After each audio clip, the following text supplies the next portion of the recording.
Hello everyone, my name is Sweety Badhalia and welcome to SV Academy classes। तो आज के इस video lecture में हम लोग नेक्स्ट टॉपिक पढ़ेंगे सॉल्यूशंस का।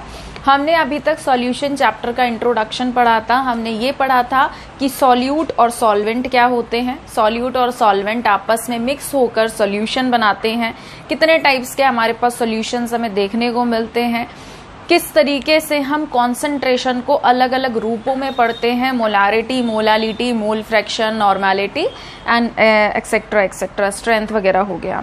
तो आज का जो हमारा टॉपिक रहेगा वो टॉपिक क्या रहेगा, सॉल्युबिलिटी।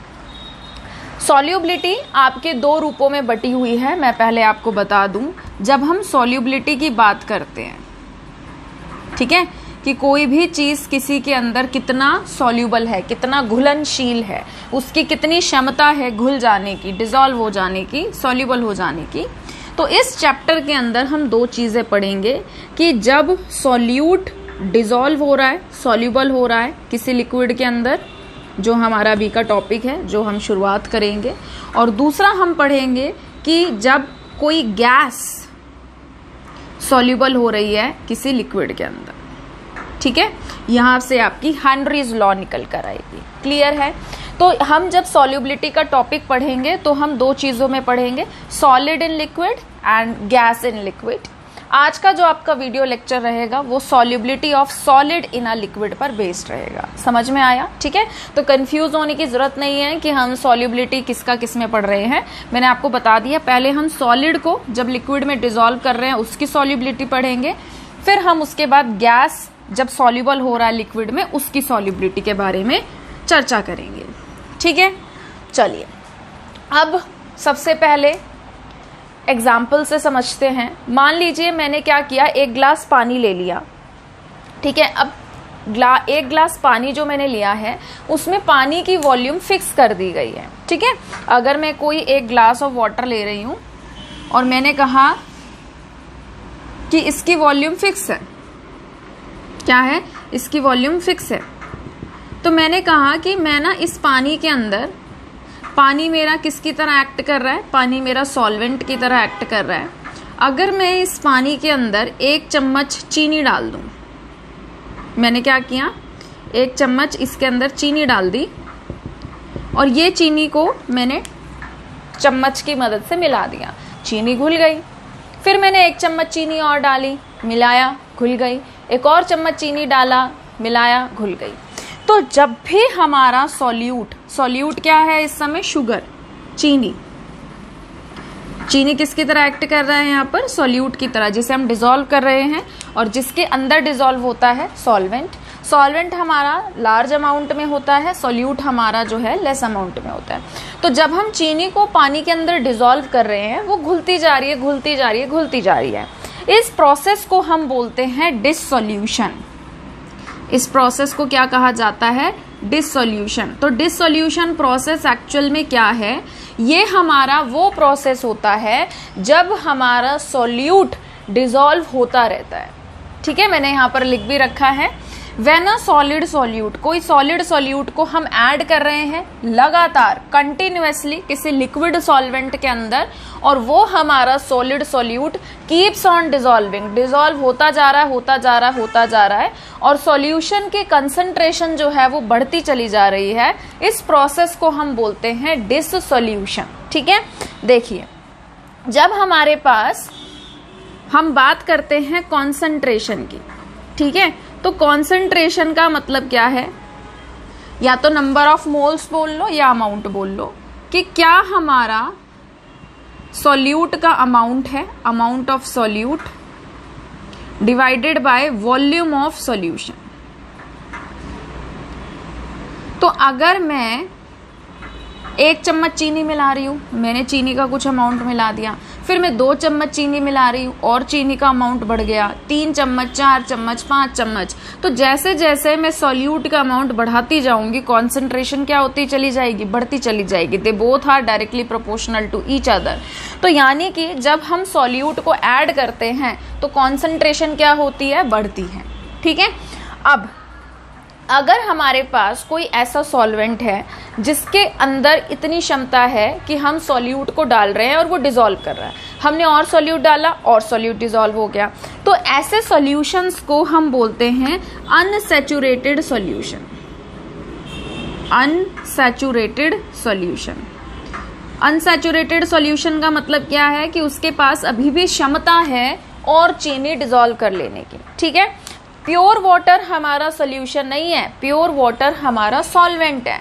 जब सॉल्यूट हमने थोड़ा सा चीनी पानी के अंदर मिला दिया, डिसॉल्व कर दिया, अब वो सॉल्यूशन बन गया, सॉल्यूट प्लस सॉल्वेंट। ठीक है, अब हम एक और चम्मच चीनी मिलाएंगे तो अब वो और मतलब अभी भी उसके पास क्षमता है कि वो चीनी को डिसॉल्व कर सकता है, तो वो हमारा क्या कहलाएगा, अनसैचुरेटेड सॉल्यूशन, कि अभी भी उसके अंदर और चीनी डिसॉल्व हो सकती है। तीसरी चम्मच चीनी डाली और चीनी डिसॉल्व हो सकती है, तो ऐसे सॉल्यूशन को हम बोलते हैं अनसैचुरेटेड सॉल्यूशन।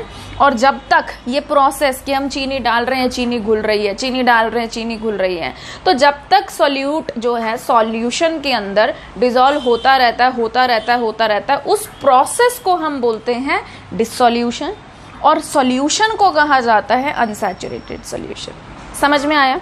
उसके बाद क्या होगा, अब यहाँ पर जब मैं चीनी को मिला रही हूँ, ठीक है, और ऐड कर दिया, उसको मिक्स कर दिया, तो यहाँ पर कौन सा प्रोसेस चल रहा है, यहाँ पर प्रोसेस चल रहा है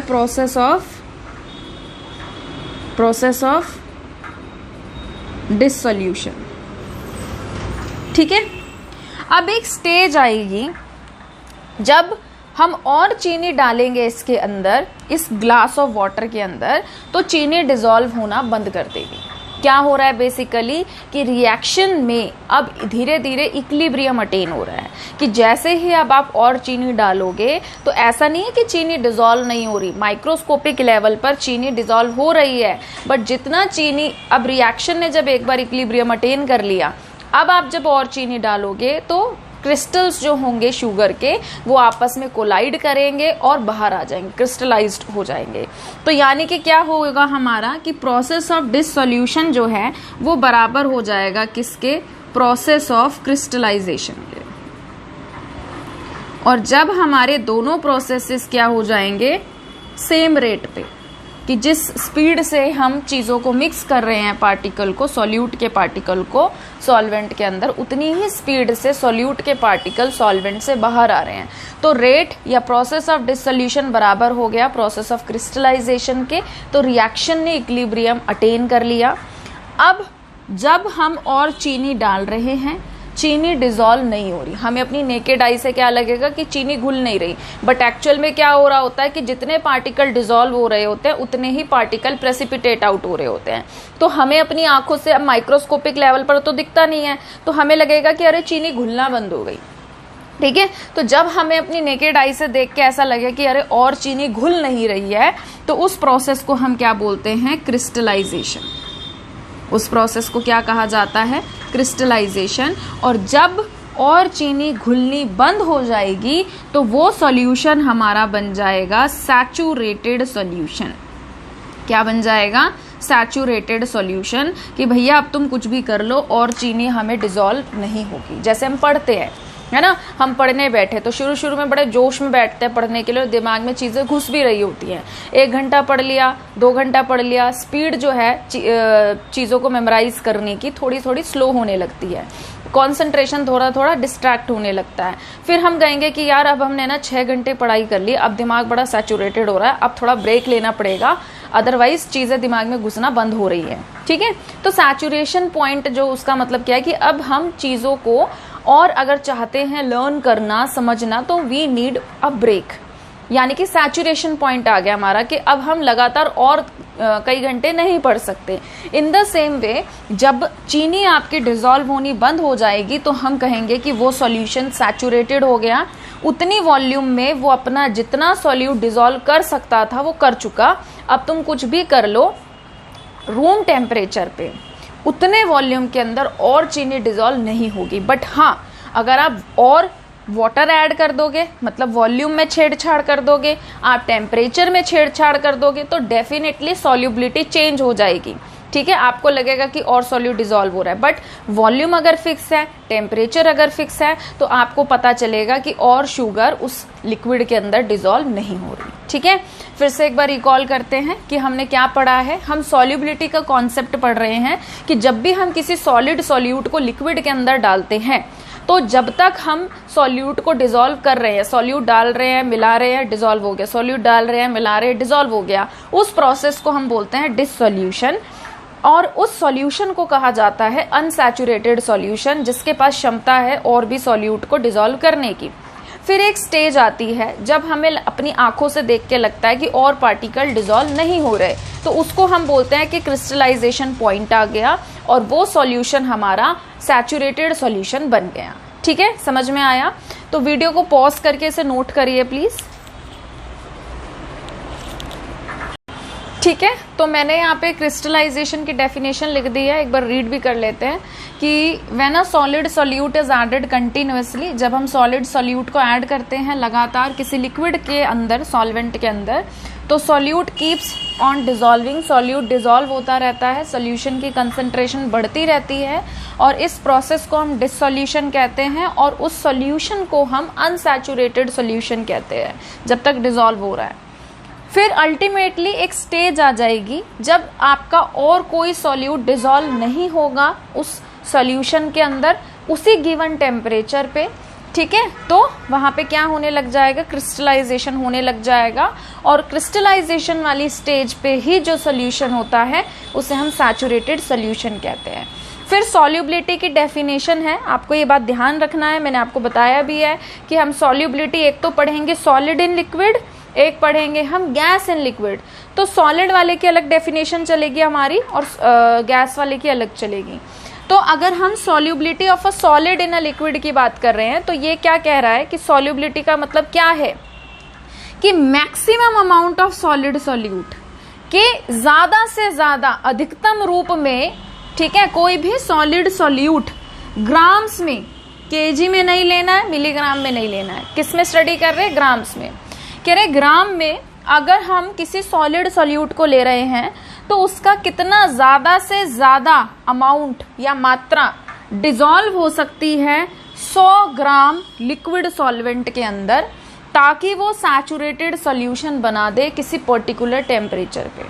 क्या मतलब है इस बात का, जैसे कि मान लीजिए हाइपोथेटिकली कि मैंने यहाँ पर पानी लिया और मैंने कहा है कि भाई मेरे यहाँ पर जो पानी की मात्रा है वो कितनी है, 100 ग्राम फिक्स कर दिया, 100 ग्राम, और टेम्परेचर फिक्स कर दिया 27 डिग्री सेल्सियस, 30 डिग्री ले लो, 35 डिग्री ले लो, पर जिस पे स्टडी कर रहे हो उसको फिक्स कर लो। मैंने कहा कि मैं किसी पर्टिकुलर टेम्परेचर पे 100 ग्राम पानी ले रही हूं और अब मैं देखूंगी कि इसके अंदर कितनी चीनी मैक्सिमम से मैक्सिमम डिसॉल्व हो सकती है ग्राम्स में, ताकि इसका सैचुरेटेड सॉल्यूशन बन जाए। मतलब जब चीनी घुलनी बंद हो जाएगी, ठीक है, वहां तक मैं ये देखूंगी, उससे पहले तक मैं देखूंगी कि कितने ग्राम मैंने चीनी मिलाई है 100 ग्राम पानी के अंदर, कि अब और चीनी मिला रही तो वो डिसॉल्व होना बंद हो गई है, क्रिस्टलाइजेशन पॉइंट आ गया है। तो वो मेरा जो अमाउंट रहेगा चीनी का वो क्या कहलाएगी, उसकी सॉल्युबिलिटी की वैल्यू। समझ में आया? अगर आप टेम्परेचर चेंज कर दोगे सॉल्युबिलिटी की वैल्यू चेंज हो जाएगी। तो टेम्परेचर यहाँ पर पर्टिकुलरली कोई लेना पड़ेगा जिस पे आप स्टडी करना चाह रहे हैं। तो यानी कि सॉल्युबिलिटी का मतलब क्या है कि किसी पर्टिकुलर टेम्परेचर पे हमारा कोई भी सॉलिड सॉल्यूट ग्राम्स में कितने मैक्सिमम अमाउंट में डिसॉल्व हो सकता है 100 ग्राम किसी लिक्विड सॉल्वेंट के अंदर, ताकि वो उसका सैचुरेटेड सॉल्यूशन बना दे। समझ में आया? वीडियो को पॉज करके इसे नोट करिए प्लीज। ठीक है, चलिए आगे बढ़ते हैं। अब हम लोग देखेंगे कि कौन कौन से फैक्टर्स हैं जो सॉल्युबिलिटी को अफेक्ट करते हैं। किसकी सॉल्युबिलिटी को? सॉलिड इन अ लिक्विड की सॉल्युबिलिटी को। ठीक है, तो 2 ही फैक्टर्स हैं और दोनों बहुत ही बेहद ही इंटरेस्टिंग से हैं, आसान से हैं। पहला हमारा जो फैक्टर है जो सॉल्युबिलिटी को अफेक्ट करता है वो होता है nature of the solute and solvent, कि जिसको डिसॉल्व कर रहे हैं और जिसके अंदर चीज डिसॉल्व की जा रही है उनका स्वभाव कैसा है, नेचर कैसा है, ठीक है। और दूसरा हमारा क्या है, टेम्परेचर। टेम्परेचर बहुत इंपॉर्टेंट रोल प्ले करता है सॉल्युबिलिटी में। अभी टेम्परेचर पर आएंगे, पहले हम इसको डिस्कस करते हैं, nature of solute and solvent, ठीक है। अब जाहिर सी बात है कि देखो मैं हूं अगर, ठीक है, तो मुझे अगर किसी को फ्रेंड बनाना है तो मैं उसके अंदर क्या चीजें देखूंगी, जैसी क्वालिटीज मेरे अंदर है कि काइंड हो, हैप्पी पर्सन हो, ठीक है, हम्बल पर्सन हो। ऐसा नहीं होगा कि मैं खुद काइंड हूं या मैं खुद हम्बल हूं और मेरे दोस्त ऐसे हो जो लड़ाई दंगे कर रहे हो, गाली गलौज कर रहे हो। इन द इजी वे कि हम फ्रेंडशिप उनके साथ करते हैं जिनसे हमारे थॉट्स मैच करते हैं, हमारा नेचर मैच करता है। हम कभी भी ऐसे दोस्त नहीं बनाते हैं कि हम कह रहे हैं कुछ और उसकी अलग ही कहानी चल रही है ना, तो वो फ्रेंडशिप तो लॉन्ग लास्टिंग नहीं हो सकती। इन द सेम वे अगर हमें किसी सॉल्यूट को सॉल्वेंट के अंदर डिसॉल्व करना है तो सॉल्यूट का स्वभाव कैसा है ये बहुत इंपॉर्टेंट रोल प्ले करेगा। जिसके अंदर डिसॉल्व कर रहे हैं यानी कि सॉल्वेंट, उसका स्वभाव कैसा है वो बहुत इंपॉर्टेंट रोल प्ले करेगा। तो जब भी हम solubility of a solid in a liquid की बात करते हैं तो वो इस प्रिंसिपल, इस सिद्धांत को फॉलो करता है, लाइक डिसॉल्व लाइक, मतलब कि जो जैसा है वो वैसे ही किसी सॉल्वेंट के अंदर डिसॉल्व होगा।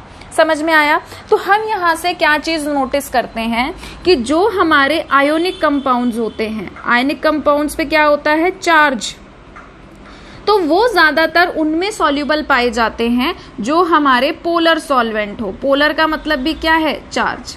अगर इन पे चार्ज है तो ये उनमें डिसॉल्व होंगे जिन पे चार्ज होगा। अगर हम बात कर रहे हैं नॉन आयोनिक कंपाउंड्स की, तो ये हमें ज्यादातर किसके अंदर सॉल्युबल मिलते हैं, नॉन पोलर के अंदर, ठीक है। आयोनिक वाले चार्ज लेके बैठे होते हैं तो ये उन सॉल्वेंट में डिसॉल्व होंगे जिन पे चार्ज है। नॉन आयोनिक जो कि हमारे क्या होते हैं, कोवेलेंट कंपाउंड, ठीक है, जिन पे चार्ज नहीं होता, तो ये किस में सॉल्युबल होते हैं, उन सॉल्वेंट के अंदर जो खुद ही क्या है, नॉन पोलर इन नेचर है, जिनमें ज्यादा पोलैरिटी डिफरेंस है नहीं, मतलब ज्यादा सेपरेशन ऑफ चार्ज है नहीं। तो यहाँ पे मैंने एग्जाम्पल्स लिखे हैं, लाइक फॉर एग्जाम्पल जैसे कि हम कॉमन सोल्ट की बात करें, हम पानी ले रहे हैं अगर 1 लीटर, तो 1 लीटर पानी के अंदर नमक मैक्सिमम कितना डिसॉल्व हो पाएगा, 5.3 मोल्स।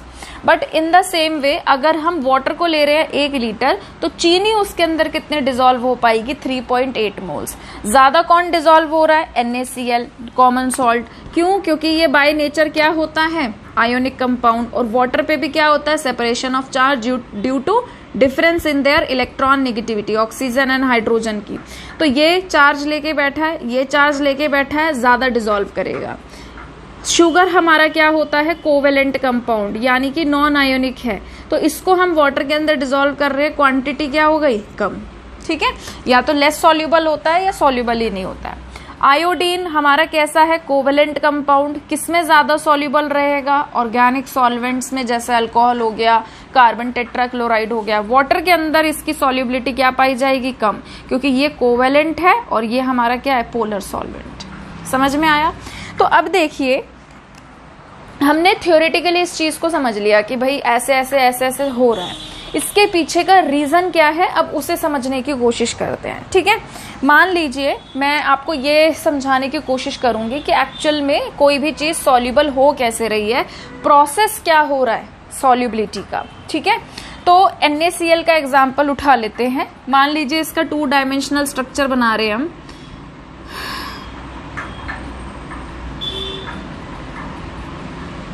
ये टच हो रहे हैं आपस में आयंस, ठीक है।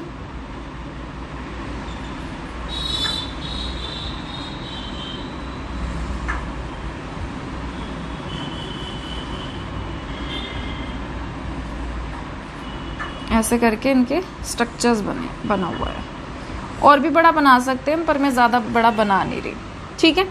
तो जो हमारा कैटायन होता है उसका साइज क्या होता है, छोटा, और जो एनायन होता है उसका साइज क्या होता है, बड़ा। तो ये हमारा सोडियम आयन और क्लोराइड आयन है।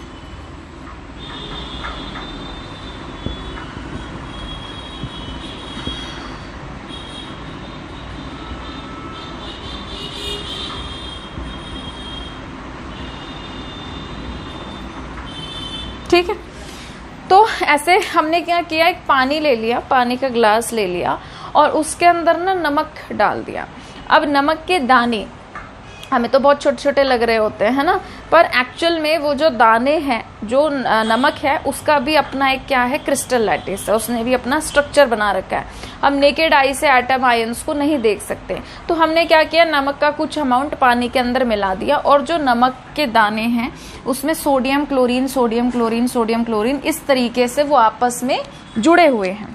आप सभी को ये बात पता है कि जब कोई पॉजिटिव आयन किसी नेगेटिव आयन के साथ अट्रैक्ट होता है तो उनके बीच में किस तरीके का अट्रैक्शन रहता है, उनके बीच में रहता है इलेक्ट्रोस्टैटिक फोर्स ऑफ अट्रैक्शन। मैं ना टेम्परेचर यहाँ से हटा देती हूँ, जब करेंगे तब हेडिंग डाल लेंगे, ठीक है। तो आयंस के बीच में किस तरीके का अट्रैक्शन रहता है, इलेक्ट्रोस्टैटिक फोर्स ऑफ अट्रैक्शन।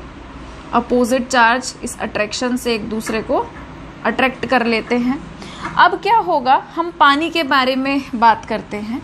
जो हमारा वाटर है, वाटर का फॉर्मूला क्या होता है, H2O। हाइड्रोजन की इलेक्ट्रॉन नेगेटिविटी क्या होती है, 3.5। और ऑक्सीजन मैंने शायद हाइड्रोजन बोल दिया, सॉरी। ऑक्सीजन की इलेक्ट्रॉन नेगेटिविटी क्या होती है, 3.5। हाइड्रोजन की इलेक्ट्रॉन नेगेटिविटी क्या होती है, 2.2। तो कौन ज्यादा इलेक्ट्रोनेगेटिव है, ऑक्सीजन, जाहिर सी बात है। तो ऑक्सीजन क्योंकि ज्यादा इलेक्ट्रोनेगेटिव है, बीइंग मोर इलेक्ट्रोनेगेटिव, ये क्या करेगा, शेयर्ड पेयर इलेक्ट्रॉन को अपनी तरफ खींचेगा, ठीक है। इलेक्ट्रॉन डेंसिटी को अगर अपनी तरफ खींचेगा तो इलेक्ट्रॉन अगर ऑक्सीजन की तरफ ज्यादा रहेंगे, इलेक्ट्रॉन पे कैसा चार्ज होता है, पार्शियल नेगेटिव। ऑटोमेटिकली हाइड्रोजन पे कैसा चार्ज आ गया, पार्शियल पॉजिटिव, ठीक है। तो ये क्या हो गया, इलेक्ट्रॉन नेगेटिविटी अलग होने की वजह से इसमें चार्जेस जनरेट हो गए। ये तो खुद ही चार्ज लेके बैठा है, तो आपको पता है कि अपोजिट चार्जेस एक दूसरे को क्या करते हैं, अट्रैक्ट। तो वाटर को जैसे दिखाई देगा कि अरे वाह, क्या मेरे अंदर कोई ऐसी चीज आ गई है जिसपे चार्ज है, तो वो क्या करेगा, इसकी तरफ भागेगा। अब सोडियम जो कि पॉजिटिव चार्ज लेकर बैठा है, वाटर का नेगेटिव पार्ट उससे अट्रैक्ट होगा, ठीक है। तो ऑक्सीजन ऐसे इससे अट्रैक्ट हो रहा है। ऑक्सीजन के मॉलिक्यूल क्या करेंगे, सोडियम को आके घेर लेंगे, ठीक है। यहाँ पे भी, यहाँ पे भी, यहाँ पे भी, यहाँ पे भी, हर जगह घेर लेंगे। और जो क्लोरीन है, नेगेटिव पार्ट है, उस नेगेटिव से कौन अट्रैक्ट होगा, हाइड्रोजन, ठीक है, पॉजिटिव पार्ट। तो हाइड्रोजन आके क्लोरीन को घेर लेगा इस तरीके से।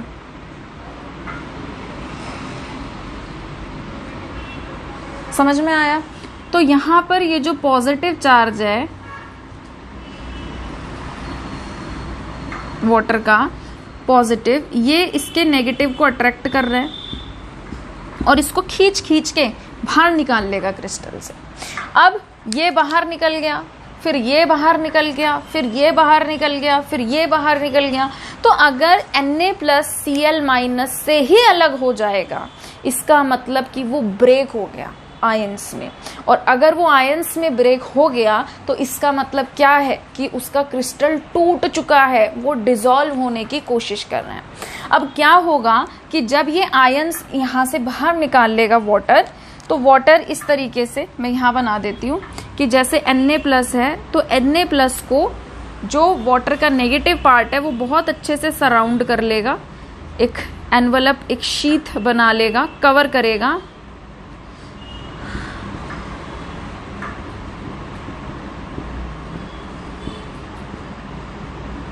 एक फूल सा दिख रहा है आपको बनते हुए। तो 3D में तो ये स्फीयर बन जाता है, negative negative negative negative negative. अब ऑक्सीजन ने इसको स्फीयर की फॉर्म में इतने अच्छे से सराउंड कर लिया। आप ऐसे इमेजिन कर सकते हो कि सोडियम था और सोडियम को वाटर के ऑक्सीजन ने घेर लिया और एक बहुत बड़ी सी बॉल बना ली उसके ऊपर। तो ये क्या कर रहा है, बड़ी सी बॉल बनाने का इसका कारण क्या है, इसको घेरने का, कि ये Na+ को रोक रहा है दोबारा से रिकम्बाइन करने से, किससे, Cl- से। Na+ अगर अलग रहेगा, Cl- अगर अलग रहेगा, तो वो वापस क्रिस्टल नहीं बना पाएंगे, यानी कि हमें अनडिजॉल्व्ड फॉर्म में नहीं देखेंगे, हमें अलग अलग आयंस की फॉर्म में मतलब हो जाने की वजह से डिजॉल्व्ड फॉर्म में वो दिखाई देंगे, ठीक है। अब इसी तरीके से जो हमारा ये रहेगा, सोडियम वाला पार्ट रहेगा,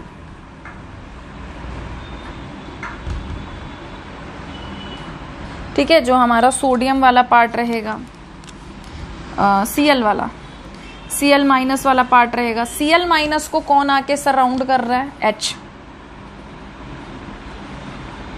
ऐसे।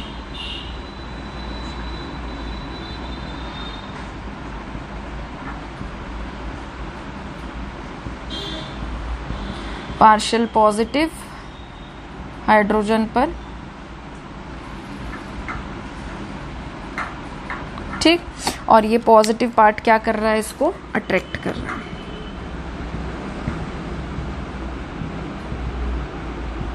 समझ में आया? ठीक है, तो इस तरीके से इन्होंने आयंस को सराउंड कर लिया और Na+ अब Cl- के साथ नहीं जुड़ पा रहा है और हमें दिखाई देगा कि वो सॉल्युबल हो गया है। समझ में आई यहाँ तक की बात? अब देखिए, पहले नॉर्मली क्या था, जब नमक की, अगर हम इंडिविजुअली नमक की बात करें तो हमें पता है कि कोई भी चीज़ ना अपने ऊपर चार्ज नहीं लेना चाहती, हर कोई चाहता है कि वो अपने चार्ज को कम करे। तो Na+ जब Cl- के साथ कंबाइन हुआ था तो इन्होंने एक दूसरे के चार्ज को न्यूट्रलाइज कर दिया था।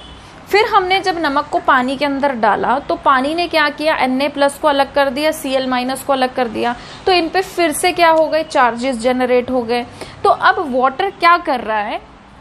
जो ये प्लस है सोडियम का, इसको वाटर का नेगेटिव पार्ट न्यूट्रलाइज करने की कोशिश कर रहा है, स्टेबलाइज करने की कोशिश कर रहा है, और Cl- के नेगेटिव पार्ट को वाटर का H+ जो है वो न्यूट्रलाइज करने की कोशिश करना है।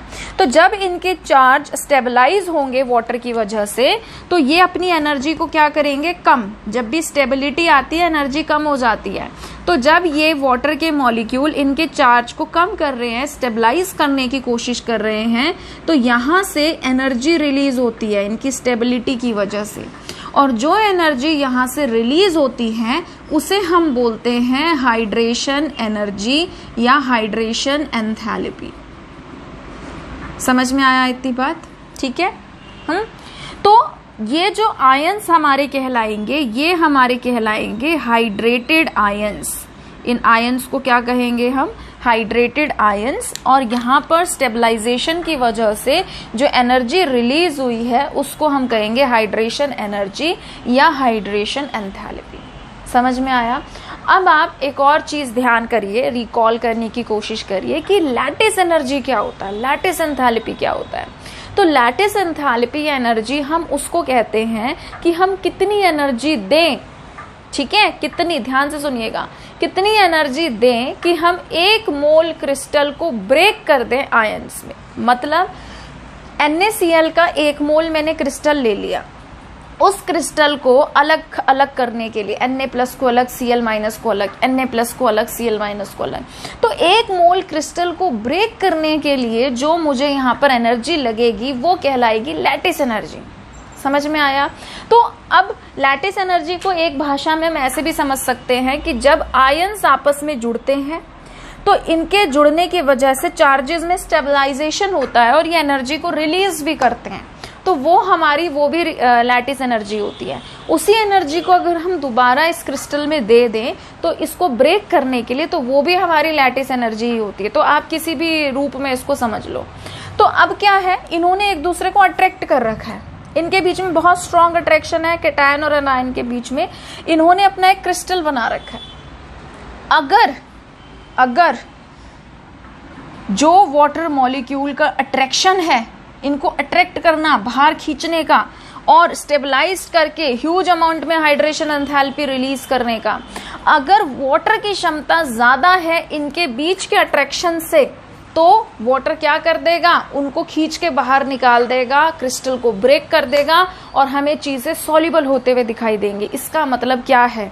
बहुत इंपॉर्टेंट कंक्लूजन हम यहाँ से निकाल रहे हैं। इसका मतलब ये है कि किसी भी चीज को सॉल्युबल होने के लिए, ध्यान से सुनिएगा, पेपर में आ सकता है, स्पेशली एंट्रेंसेस में, किसी भी चीज को सॉल्युबल होने के लिए उसकी हाइड्रेशन एंथैल्पी क्या होनी चाहिए? ज्यादा होनी चाहिए।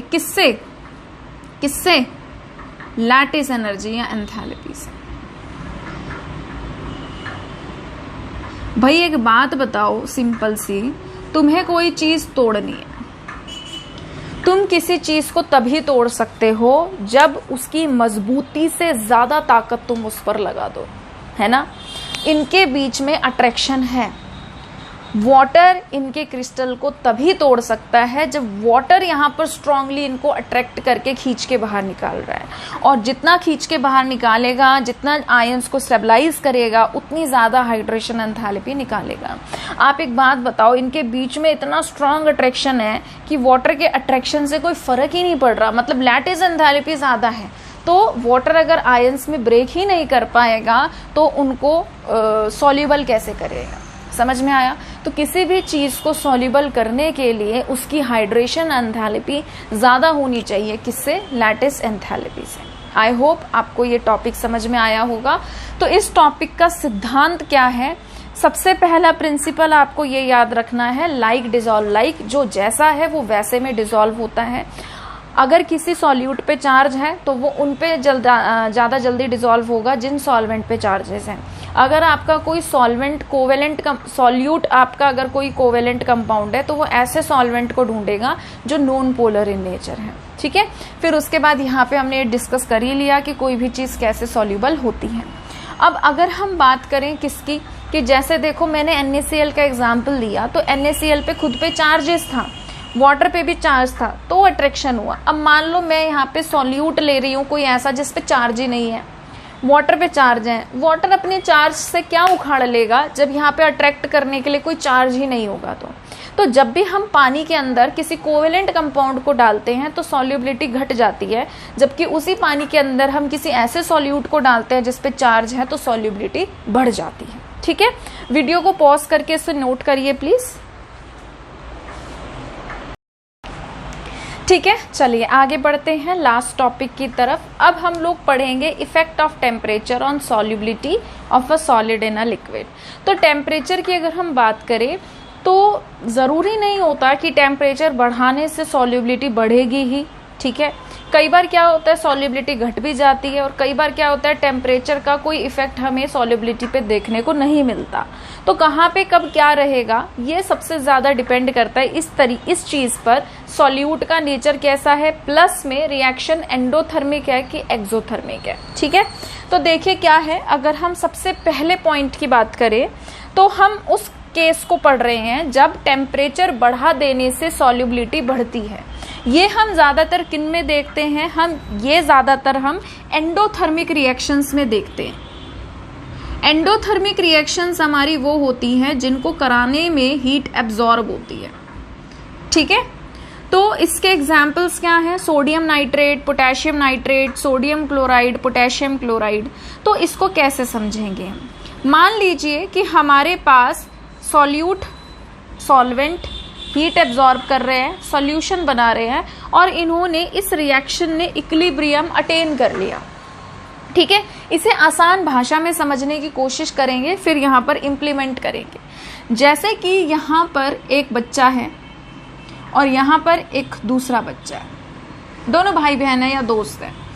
इसके पास 100 रुपए थे, इसके पास भी 100 रुपए थे। पापा ने 100 रुपए इसको दिए पॉकेट मनी के लिए, 100 रुपए इसको दिए पॉकेट मनी के लिए, और दोनों भाई बहन में इक्विलिब्रियम अटेन है, कोई लड़ाई झगड़ा नहीं हो रहा है। ठीक है, क्यों? क्योंकि बराबर के पैसे मिले हैं दोनों को। अब क्या हुआ, किसी वजह से मम्मी ने 20 रुपए एक्स्ट्रा दे दिए इस बच्चे को, और इसके पास हो गए 120 रुपए, बट इसके पास अभी भी 100 रुपए हैं और इनका इक्विलिब्रियम डिस्टर्ब हो गया। किसी भी वजह से इक्विलिब्रियम क्या हो गया? डिस्टर्ब हो गया, अनबैलेंस्ड मनी हो गई। तो ये क्या करेगा, ये इसको 10 रुपए देगा ताकि इसके पास 110 हो जाए और इसके पास 110 हो जाए, और इनके बीच में एक नया इक्विलिब्रियम अटेन या एस्टैब्लिश्ड हो जाए। जो मैंने आपको आसान भाषा में समझाने की कोशिश की है, ये हमारा ली चैटलियर प्रिंसिपल है। ली चैटलियर प्रिंसिपल क्या कहता है? ली चैटलियर प्रिंसिपल ये कहता है कि अगर किसी भी रिएक्शन ने इक्विलिब्रियम अटेन कर रखा है और किसी भी कारणवश उसका इक्विलिब्रियम डिस्टर्ब हो गया, तो रिएक्शन अपने आप को इस तरीके से अरेंज करती है कि उनके बीच में एक नया इक्विलिब्रियम एस्टैब्लिश हो, और जो भी चेंज किया गया है उसको वो काउंटर एक्ट कर सके। यहाँ पे 100 रुपए थे, यहाँ पे 100 रुपए थे, यहाँ पे इसको 20 रुपए एक्स्ट्रा मिल गए, इसके पास 120 हो गए, इसके पास 100 रुपए हो गए, इक्विलिब्रियम डिस्टर्ब हो गया। अब ये इसको 10 रुपए देगा, इस तरीके से ट्रांसफर हो रहा है कि अब नया इक्विलिब्रियम इस्टेब्लिश हो जाए और वापस से दोनों के बीच में बैलेंस मेंटेन हो जाए। आई होप आप इस बात को समझ गए होंगे। ठीक है, तो देखिए जब हम एंडोथर्मिक रिएक्शन की बात करते हैं इसमें हीट एब्जॉर्ब होती है। ठीक है, तो ये रिएक्टेंट है, ये रिएक्टेंट है, ये भी रिएक्टेंट के तौर पे काम कर रहा है। अब हम कह रहे हैं कि भाई हम ना टेम्परेचर बढ़ा रहे हैं, तो जाहिर सी बात है जब इक्विलिब्रियम था तो यहाँ पे रिएक्टेंट और प्रोडक्ट के बीच में बैलेंस था, जैसे 100 रुपए 100 रुपए बैलेंस था। अब मैंने क्या किया, टेम्परेचर बढ़ा दिया, यानी कि हीट की वैल्यू बढ़ा दी। रिएक्टेंट में मैंने कोई चीज बढ़ा दी, जैसे मैंने यहाँ 20 रुपए ऐड कर दिए थे, 120 कर दिया था, तो मैंने यहाँ पे क्वांटिटी क्या कर दी, बढ़ा दी। टेम्परेचर बढ़ाया, हीट बढ़ गई, तो अब फिर से क्या हो गया, बैलेंस खराब। अब ये इस तरीके से चेंज करेगा कि नया इक्विलिब्रियम अटेन हो जाए। तो यानी कि अब क्या होगा कि जब मैंने हीट बढ़ाई, रिएक्टेंट की तरफ से चीजें बढ़ गई, तो ये क्या करेगा, इसको देगा, रिएक्शन को फॉरवर्ड डायरेक्शन में कैरिड आउट कराएगा ताकि नया इक्विलिब्रियम इस्टेब्लिश हो सके और दोनों के बीच में बैलेंस मेंटेन हो जाए। समझ में आया? तो रिएक्शन कहाँ जा रही है, फॉरवर्ड डायरेक्शन में, और फॉरवर्ड डायरेक्शन हमें क्या चीज दर्शा रही है कि और ज्यादा सॉल्यूट सॉल्वेंट के अंदर डिसॉल्व होकर सॉल्यूशन बनाएगा। जितना सॉल्यूट की क्वांटिटी सॉल्वेंट के अंदर बढ़ जाएगी सॉल्यूशन बनाने के लिए, तो सॉल्युबिलिटी भी क्या हो गई, बढ़ गई। सॉल्युबिलिटी का तो मतलब ही यही है, क्या था सॉल्युबिलिटी का मतलब, कि कितना मैक्सिमम अमाउंट में सॉल्यूट डिसॉल्व है किसी सॉल्वेंट, 100 ग्राम सॉल्वेंट के अंदर। तो अगर मैं हीट बढ़ा रही हूं, इसका मतलब रिएक्शन फॉरवर्ड डायरेक्शन में जाएगी ताकि नया इक्विलिब्रियम एस्टैब्लिश हो सके। और फॉरवर्ड डायरेक्शन में जाने का मतलब क्या है कि और सॉल्यूट सॉल्वेंट के अंदर डिसॉल्व हो रहा है सॉल्यूशन को बनाने के लिए। आई होप आपको समझ में आया होगा कि कैसे कुछ केसेस में टेम्परेचर बढ़ा देने से सॉल्युबिलिटी बढ़ जाती है according to Le Chatelier's principle. ठीक है, उसके बाद दूसरा क्या है, those whose solubility decreases with increase in temperature. अब हमारे पास कुछ कंपाउंड्स ऐसे भी होते हैं जिनका टेम्परेचर बढ़ा देने से सॉल्युबिलिटी घट जाती है। इसमें कौन कौन से एग्जाम्पल्स आते हैं, जैसे cerium sulphate, lithium carbonate, sodium carbonate monohydrate, ये सब आते हैं। ये हमारी वो रिएक्शंस होती हैं ज्यादातर जो एक्सोथर्मिक इन नेचर पाई जाती हैं। एक्सोथर्मिक रिएक्शंस हमारी कौन सी होती हैं, वो रिएक्शंस जिसमें हीट मतलब एनर्जी हीट की फॉर्म में निकल रही है बाहर। अब देखिए ये रिएक्टेंट है, ये प्रोडक्ट हो गए, दोनों के बीच में इक्विलिब्रियम क्या है, अटेन्ड है। यानी कि अब यहां पर चेंज करेंगे थोड़ा सा। हमने कहा कि दो भाई बहन हैं, 100 रुपए इसके पास है, 100 रुपए इसके पास हैं। अब क्या किया मम्मी ने दूसरी सिचुएशन में 20 रुपए इसको दे दिया और 120 रुपए इसके पास हो गए और इसके पास 100 रुपए है। इनके बीच में लड़ाई दंगा हो गया भाई बहुत ज्यादा कि तेरे पास 20 रुपए एक्स्ट्रा कैसे हैं। तो फिर मम्मी ने कहा कि लड़ो मत, इसको 10 रुपए दे दो ताकि दोनों के पास बराबर बराबर पैसे हो जाएं। तो अब ये 10 रुपए इसको देगा, ट्रांसफर करेगा ताकि नया इक्विलिब्रियम इनके बीच में इस्टेब्लिश हो जाए। तो एक्सोथर्मिक रिएक्शंस हमारी वो होती हैं जिसमें एनर्जी हीट की फॉर्म में निकलती है। ये बराबर है रेट ऑफ जो कॉन्सेंट्रेशन ऑफ रिएक्टेंट है कॉन्सेंट्रेशन ऑफ प्रोडक्ट के। अब मैंने कहा कि मैं टेम्परेचर को बढ़ा रही हूँ। टेम्परेचर को बढ़ा देने से क्या किया, मैंने हीट को बढ़ा दिया, यानी कि प्रोडक्ट में मैंने चीज बढ़ा दी। तो अब दूसरा इक्विलिब्रियम अटेन करने के लिए, नया इक्विलिब्रियम अटेन करने के लिए ये क्या करेगा, रिएक्शन को बैक में देगा कि भैया तू बैक में जा, ठीक है, बैक में जा ताकि क्या हो सके, नया इक्विलिब्रियम एस्टैब्लिश हो सके। अगर रिएक्शन बैक में आ रही है इसका मतलब सॉल्यूशन में से सॉल्यूट और सॉल्वेंट क्या हो रहे हैं, अलग। अगर सॉल्यूट सॉल्वेंट में से अलग होने लग गया इसका मतलब क्या है, सॉल्युबिलिटी क्या हो रही है, कम हो रही है। समझ में आया। थर्ड है, ऐसे सब्सटेंस भी होते हैं जिनकी सॉल्युबिलिटी ना तो बढ़ती है ना घटती है। टेम्परेचर बदल देने से, टेम्परेचर चेंज करने से वो कंपाउंड अपनी वन पॉलीमेरिक फॉर्म से दूसरी पॉलीमेरिक फॉर्म में चेंज होते रहते हैं। सॉल्युबिलिटी से उनका लेना देना नहीं है, आप टेम्परेचर में बदलाव करेंगे तो वो अपनी पॉलीमेरिक फॉर्म में बदलाव कर लेते हैं।